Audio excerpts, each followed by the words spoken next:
पक्ष की 10वीं कर्जा बहुत ज्यादा मात्रा में हो गया हो, बहुत टेंशन की जिंदगी अगर चल रही हो, बहुत चिंता ग्रसित कर रखी हो और ऐसा लग रहा है कि पैसे की आवक कहीं से नहीं है और टेंशन बढ़ता जा रहा है, तो 10वीं तिथि है। 10वीं तिथि है। समी के पत्ते 5 दुर्वा, 5 बेलपत्र। भगवान शंकर के मंदिर में 1 शमी का पत्ता, 1 दुर्वा, 1 बेलपत्र भगवान शंकर से अपनी कामना करके, अपना गोत्र बोलकर शंकर भगवान के शिवलिंग पर समर्पित करें। फिर दूसरा पत्ता, दूसरा शमी पत्ता, दूसरी दुर्वा, फिर शिव जी पे समर्पित करें। 5 पत्ते शमी के, 5 दुर्वा, 5 बेलपत्र 10वीं तिथि समर्पित कर 1 लोटा जल 3 बार शंकर जी को उसी जल से 3 बार समर्पित करें। अपनी कामना कर चढ़े हुए जल का भाग थोड़ा सा लेकर आए, घर के दरवाजे पर, व्यापार के स्थान पर उसका सिंचन करें और हृदय से बाबा से प्रार्थना करें, बाबा तेरे भरोसे है, बहुत चिंता है, बहुत टेंशन है, कर्जा बहुत है, दुख बहुत है, व्यापार चल नहीं रहा, तुझे संभाल। हमारा विश्वास करता है 3 महीने के अंदर जहां भी कथा होगी वहां आपका खुद का पत्र आकर आप लिखकर भेजोगे कि मेरे बाबा ने मेरा हाथ पकड़ लिया। 10वीं तिथि को जो तुलसी की डंडी को घी में भिगोकर अपनी कामना कर भगवान के सामने दिए में रखकर जला देता है, दिए की तरह उससे आरती उतार देता है, कहते हैं उसका जन्म दूसरी बार पृथ्वी पर नहीं होता, वो भगवान के गोलोक धाम में जिंदगी भर के लिए विराजमान हो जाता है। अभी चल रहा है श्राद्ध पक्ष।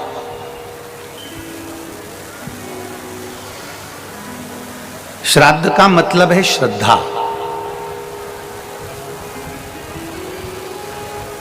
अपने गुरु,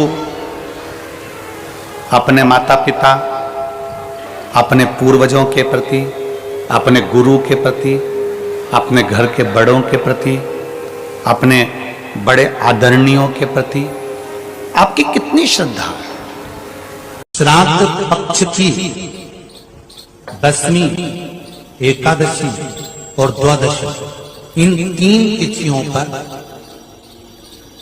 एक रोटी में थोड़ा सा मीठा रखकर सोमक पितृ का नाम लेकर यदि गाय को खिला दिया जाता है, तो अगर कोई पूर्वज प्रेत योनि में भी पड़ा हुआ होता है, भटक रहा होता है, जिसको पिंड नहीं मिला, जो अचानक मर गया होता है, अधोगति में चले गया होता है, उस जीव की मुक्ति 10वीं श्राद्ध पक्ष की, एकादशी श्राद्ध पक्ष की और द्वादशी श्राद्ध पक्ष की, ये 3 दिन सोमक पितृ का नाम लेकर रोटी में, पूड़ी में मीठा रखकर अगर गाय को खिला दिया जाता है, ये 3 दिन तक, तो वो पितृ कभी भटकते नहीं है, उनको मुक्ति प्राप्त हो जाता है, मोक्ष में।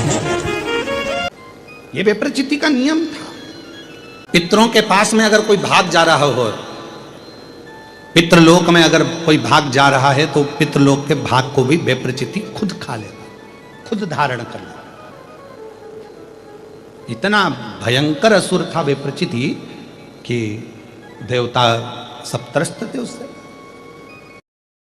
एक बार भगवान ब्रह्मा जी ने भगवान नारायण से पूछा कि ये विप्रचिति का वध कौन करेगा, इस विप्रचिति का संहार कौन करेगा। तो कहा पितरों की 3 कन्याएं, मैना, धन्या और कला। मैना जी के घर में मां पार्वती का जन्म होगा और पार्वती जी जब अपने नाना जी से मिलने के लिए पितृलोक जा रही होंगी और ये विप्रचिति उनको रोकेगा, तब उनके भाग को रोकेगा, उनके अन्न भाग को रोकेगा या उनके पुण्य भाग को रोकेगा, तब मां पार्वती इनका संहार करेगी। कितना सुंदर व्याख्यान इस विप्रचिति की कथा में आता है। माता का नाम रक्तदंती का कैसे पड़ा, वो शिव महापुराण की कथा वर्णन करती है कि विप्रचिति भ्रमण कर रहा था यहां तहां पर। पितृ बड़े सरल थे, पितृ बड़े सहज, पितरों की बड़ी नम्रता। ये दुनिया के लोग कहते हैं ना कि पितृदोष लग गया, पितृदोष लग गया, पितृदोष लग गया, ये लोग कहते हैं अपनी जगह पर शास्त्र नहीं कहता कि पितृदोष लगा, शास्त्र कहता है कि हमारे घर के पितर, हमारे घर के पूर्वज हमको देखकर हमेशा खुश होते हैं, कभी बद्दुआ नहीं देते हैं, कभी बद्दुआ नहीं देते। पर घर के बच्चों का एक नियम होना चाहिए, घर के बुजुर्गों का, घर के रहने वाले व्यक्ति का, घर में रहने वाला एक एक व्यक्ति का यह नियम होना चाहिए कि 16 श्राद्ध जब आए तो उन 16 श्राद्ध में आप अपने पूर्वजों को धन्यवाद दो, प्रणाम करो, नमन करो, दान करो, पुण्य करो। कुछ ना बने तो कम से कम गौ माता को एक रोटी गुड़ रखकर, शक्कर रखकर, मीठा रखकर गौ माता को 16 दिन में एक दिन तो कम से कम गौ माता को रोटी दो, ये श्राद्ध के बावजूद।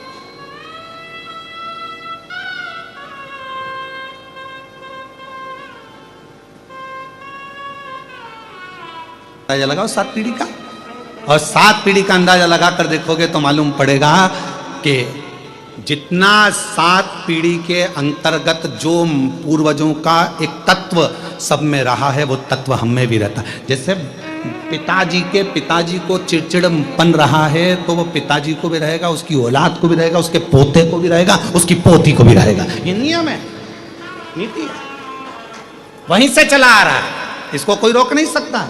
अब इसको तुम सोचो, पत्नी सोचे मैं अपने पति का चिड़चिड़पन खत्म कर दूं, या पति सोचे मैं अपनी पत्नी का चिड़चिड़पन खत्म कर दूं, तो नहीं हो सका। ये पूर्व का चला आ रहा है, 7 पीढ़ी का, थोड़ा ना थोड़ा, थोड़ा ना थोड़ा, थोड़ा ना थोड़ा हमारे शरीर में रहता है। जब माता पिता का वो तत्व हमारे शरीर में रहता है तो हमारा फर्ज बनता है कि जब हम श्राद्ध पक्ष में गौ माता को अगर एक रोटी देते हैं तो ये सबको उसका फल मिल जाता है और पितरों का कल्याण हो जाता है। अब हम तो साधारण भाषा में, सजता में हम क्यों माने, मत मानो,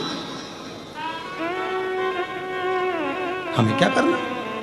आग लगे बस्ती में, अपन रहे मस्ती में, क्या उस बखाड़े को क्यों कहता 7 पीढ़ी, 7 पीढ़ी में हजारों लोग और एक घर का एक बेटा यदि श्राद्ध पक्ष में गौ माता को एक रोटी देता है, किसी संत साधु ब्राह्मण तपस्वी साधक उपासक को एक अन्न का निवाला देता है तो उसका फल पूरों को प्राप्त हो जाता है। और इससे ज्यादा, बेटे से ज्यादा फल एक लड़की, एक बहू को प्राप्त होता है। जब एक लड़की अपनी बहू बनकर आती है, जाती है, तो वो अपने मायके को भी और अपने ससुराल को भी पार करती चली जाती, दोनों की साथ साथ में। चित्ती नाम का एक असुर हुआ और ये विप्रचिति एक ही काम करता था। जब इसका जन्म हुआ विप्रचिति का, असुर प्रवृत्ति का था, कहीं पर धार्मिक आयोजन नहीं होने देता था। कोई सत्कर्म हो रहा है, कोई भजन हो रहा है, कीर्तन हो रहा है, मंत्र जाप हो रहा है, मंत्रमाला हो रही है, तो विप्रचिति उसको समाप्त कर देता था। एक छोटी सी बात आपके हमारे हृदय को अगर लग जाती है तो वो श्रेष्ठता नहीं है। बंदूक की गोली और मनुष्य की बोली, ये दोनों बहुत मायना रखती है। बंदूक की गोली एक को मारती है और मनुष्य की बोली 10 को मार देती है। मानव के मुख से निकली हुई बोली ध्यान रखना पड़ती है कि क्या बोली आप बोल रहे हैं। बड़ा समझ समझ कर बोलना पड़ता है। व्यासपीठ पर बोलते हैं तो बड़ा सोच सोच कर बोलना पड़ता है, तो भी लोग कितना बवाल मचाते हैं, आए दिन पुतले जला देते हैं। कितना सोच कर बोलना पड़ता है, विचार कर कर बोलना पड़ता है, तो भी लोग गलत निकाल लेते हैं उसमें। पर उस पर ध्यान नहीं दिया जाता, क्योंकि कबाड़े वाला जब तुम्हारे इधर आते हैं, कबाड़े वाले, भंगार वाले, अरे बोलो तो क्या बोलते हैं, भंगार वाला कि कबाड़ा वाला? भंगार वाला। तो भंगार वाला, कबाड़े वाला जब रोड पर चलता है तो वो भंगार ही देखते देखते चलता है, कबाड़ा देखते देखते चलेगा। भंगार वाला अगर रोड पर चल रहा है तो भंगार देखते हुए चलता है, कबाड़े वाला चल रहा है तो कबाड़ा देखते हुए चलता है। और जब अच्छा व्यक्ति चलता है, कोई शंकर का भक्त अगर रोड पर चलता है तो शिव का मंदिर देखते हुए चलता है, शिवालय देखते हुए चलता है। दोनों में अंतर है। भंगार वाला भंगार देख रहा है, कबाड़े वाला कबाड़ा देख रहा है, अच्छा व्यक्ति अच्छाई देख रहा है। और शंकर की कथा सुनकर जो शिव का भक्त हो जाता है वो चलते चलते शंकर का मंदिर ही देखता है, उसके सपने में भी शिवलिंग आता है। एक चावल की कटोरी में कटोरी के अंदर थोड़ा सा चावल रख लीजिए कच्चा। तो चावल की कटोरी में एक बेलपत्र, थोड़ी सी दुर्वा बांधकर पानी का मटका, परिंदा या जहां अपना रसोई घर में जल रखते हो, उस कटोरी को वहां पर 2 दिन 3 दिन तक रख दो। वैसे तो 16 दिन रखो, ज्यादा अच्छा था, पर जो दिन अपने को मालूम है 2-3 दिन उसको रख दीजिए। घी का दिया लगाइए। 3 दिन के बाद में उस दुर्वा को, उस बेलपत्र को शिव बाबा को ले जाकर समर्पित कर दो। चावल पूरे घर में घुमाने के बाद चिड़िया को या नदी में या किसी जीव को प्रदान कर दो। महाराज, पितृदोष के निवारण का सुंदर तरीका। बाबा कृष्णेश्वर महादेव की पवित्र धरा 12 ज्योतिर्लिंग में से 12वां ज्योतिर्लिंग श्री कृष्णेश्वर महादेव बैरूल में आप और हम यहां पर विराजमान हैं। बड़े आनंद के साथ बाबा का दर्शन किया। आज उस स्थान पर आए हैं जिस स्थान पर सुधर्म नाम के ब्राह्मण की 2 धर्मपत्नियां थी, घूष्मा और सुदेहा। जैसा कि आप और हम 12 ज्योतिर्लिंग में इस कथा के प्रसंग को जानते हैं कि घूष्मा के यहां संतान हुई पर सुदेहा के यहां संतान नहीं हुई। जब सुदेहा के यहां संतान नहीं हुई तब सुधर्म ने अपनी धर्मपत्नी घूष्मा से कहा कि अपने को जो संतान हुई है वो सुदेहा को दे दीजिए। सुदेहा को संतान दे दी गई और सुदेहा ने वो संतान को लेकर पाल पोस कर बड़ा करा। जब वो बच्चा पूर्ण बड़ा हो गया और उसका जब विवाह किया गया, घर में बहू आ गई। बहू आने के बाद में सुदेहा उसको कोई भी कार्य बोलती पर बहू नहीं करती, क्योंकि बहू को यह मालूम पड़ गया था कि मेरी जो असली सास है वो घूष्मा है, ये तो मेरी सुतेरी सास है। ये जानकर बहू ध्यान नहीं दे पाती थी। क्रोध में आ गई एक दिन सुदेहा, और सुदेहा ने विचार करा जब बेटा ही नहीं रहेगा तो बहू किस काम की। तो विचार कर कर जब पुत्र सो रहा था, उस पुत्र के टुकड़े कर कर उसने कपड़े में बांध कर एक इसी बावड़ी के अंतर्गत, जो कृष्णेश्वर महादेव की इस पवित्र बावड़ी का दर्शन हम आप कर रहे हैं, इसी कुंड के अंतर आकर उसने छोड़ दिया। जैसे ही घूष्मा का नियम था प्रत्येक सोमवार को भगवान शंकर का पार्थिव शिवलिंग का निर्माण करना, और पार्थिव लिंग का निर्माण कर कर अपने मस्तक पर धारण कर कर शिव नाम लेती हुई भगवान शंकर का उच्चारण करती करती श्री शिवाय नमस्तुभ्यम, ओम नमः शिवाय बोलती बोलती कुंड के पास आई। और इसी कुंड में जब उसने वो पार्थिव शिवलिंग को विसर्जन किया तो मन में भाव था, मेरा पुत्र बहुत दिनों से नहीं दिखा। उसको क्या मालूम था कि 1 हफ्ते पहले उसका पुत्र मारा गया है, पर उसके स्मरण में ये नहीं रहा। वो तो समझी कि मैंने सुदेहा को दिया है, सुदेहा के यहां मेरे बहू बच्चे सब अच्छे होंगे। बाबा से यही कामना करती रही, शिव जी से यही करती रही, भगवान भोलेनाथ मेरे बेटे और मेरी बहू, मेरे परिवार को अच्छा रखना। ऐसे भाव करते करते उसने भगवान शंकर का जो पार्थिव शिवलिंग था इसी कुंड में विसर्जन कर दिया। जब कुंड में विसर्जन करा, विसर्जन करते सी क्या अलख जगी कि भगवान देवादिदेव महादेव की ऐसी करुणा, ऐसी कृपा हुई कि जो बच्चा 1 हफ्ते पहले मरा हुआ था, बाबा की कृपा से, शिव की कृपा से वो बच्चा तैरते तैरते बाहर आ गया। और माँ माँ माँ पुकारते पुकारते बाहर आया। माँ को गले से लगाया। माँ, समझ में नहीं आया, ऐसा लगा मुझे कि मेरे को कोई अपनी गोदी में झेला हुआ है, और लगा तो ऐसा था कि किसी ने मेरे प्राण हरे, पर मुझे लगा कि कोई ने मुझे अपनी गोद में झेल लिया और आज मैं वापिस पुनः तेरे पास आ गया। ये शिव की ही कृपा है।